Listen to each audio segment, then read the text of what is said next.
Bonjour et bienvenue, voici notre tour d'horizon économique, géopolitique, sanitaire et boursier. Nous sommes le mercredi 5 août pour comprendre comment tourne la planète finance. C'est sur la bourse au quotidien et nulle part ailleurs. Et l'épisode du jour s'intitulera Un apocalypse peut en cacher un autre. Alors, dans cette vidéo quotidienne, je parlerai de l'argent et de l'or naturellement, mais je vais tout de même commencer par vous faire part de mon émotion face à la quasi-destruction de la capitale libanaise, à savoir Beyrouth, victime de la plus puissante explosion non nucléaire depuis 1917 et l'explosion d'Halifax. Une explosion mesurée à environ 1,5 kilotonnes, c'est-à-dire environ un dixième de la puissance d'Hiroshima. Explosion qui a fait un cratère probablement de plus de 30 mètres de profondeur et 300 mètres de large, et qui a totalement anéanti le port de Beyrouth et tout ce qu'il contenait. Et c'est justement là ce second apocalypse dont je voudrais vous parler, c'est-à-dire que les denrées, les médicaments, beaucoup de pièces mécaniques ont été complètement détruites. Autrement dit, le Liban, qui était déjà au bord de la famine, risque d'y basculer pour de bon, à moins de mettre sur pied très rapidement un pont aérien international qui se substituera au port qui n'existe plus et qui n'existera probablement pas avant 2 ans. On n'a pas d'exemple dans l'histoire d'une capitale maritime privée de son port durant 2 ans, même Hambourg, victime de bombardements, n'avait pas été dévastée à ce point. D'ailleurs, aucune capitale dans l'histoire n'a été dévastée à ce point en temps de paix. Donc la famine menace non seulement Beyrouth mais le Liban, la faillite économique également, puisque la défense de Beyrouth a également été pulvérisée.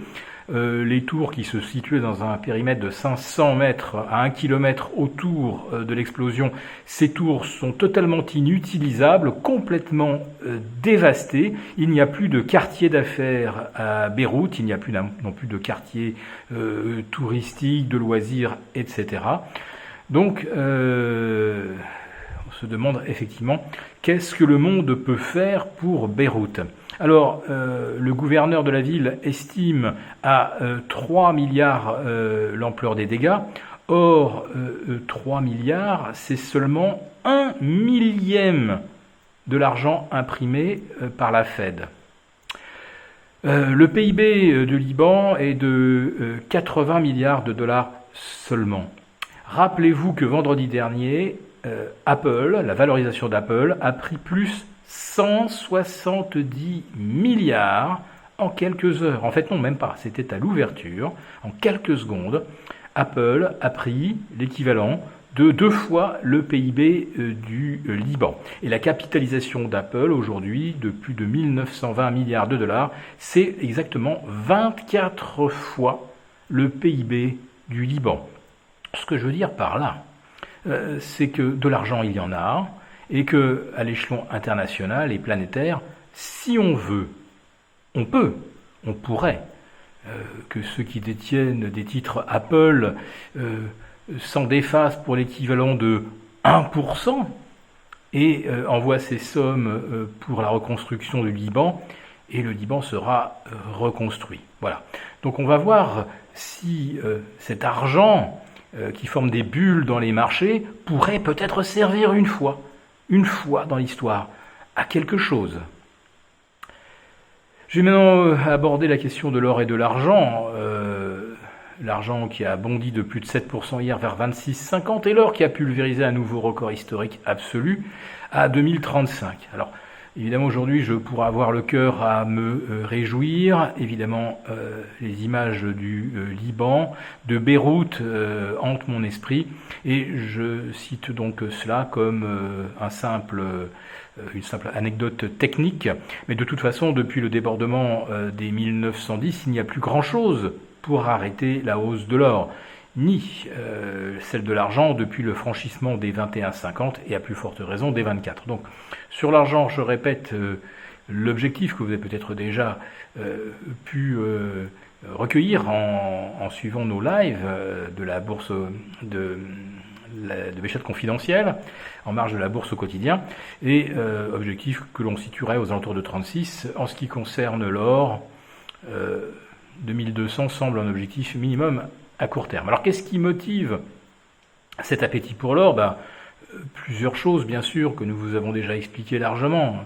Bon, il n'y a plus de rendement sur l'obligataire depuis déjà 2012 en Europe. Il n'y en a plus non plus depuis quelques mois aux États-Unis.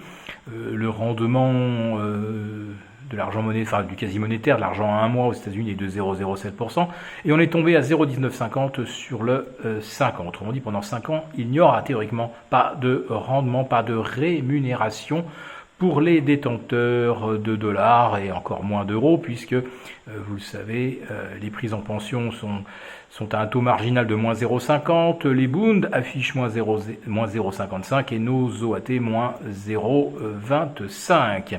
Voilà, donc l'épargne est confisquée, et si vous achetez de l'or, évidemment, on ne peut pas vous confisquer cette épargne, on ne peut pas vous rogner vos pièces, vos Napoléons, vos 20 $, vos Krugerrand, vos 50 pesos mexicains, pas plus qu'on ne peut rogner vos Maple Leaf, vos Philharmoniques, vos Pandas, si vous détenez des pièces d'argent. Voilà. Donc, pas de rendement sur l'obligataire avant très longtemps. Et d'autre part, des tensions sino-américaines qui continuent de s'exacerber. Vous le savez, Donald Trump menace d'interdire le sol américain à certains, voire tous les journalistes chinois, qui sont tous, bien sûr, des espions en puissance. D'ailleurs, qu'est-ce qu'un journaliste si ce n'est un espion ou un propagandiste, quand on lit la presse mainstream? Voilà, et puis Trump veut également que ByteDance cède la fraction de son business aux États-Unis à Microsoft, mais ce qui est le plus fort, c'est qu'en plus de ça, Trump veut que l'État américain prélève sa dîme sur cette transaction. C'est du grand n'importe quoi. Voilà. Enfin bon, peu importe, l'urgence, c'est de faire quelque chose, à mon avis, pour le Liban, et je le répète, de l'argent, il y en a beaucoup, énormément. Si cette vidéo vous a plu, n'hésitez pas à nous mettre un pouce. Et rendez-vous demain pour notre prochaine quotidienne. À bientôt.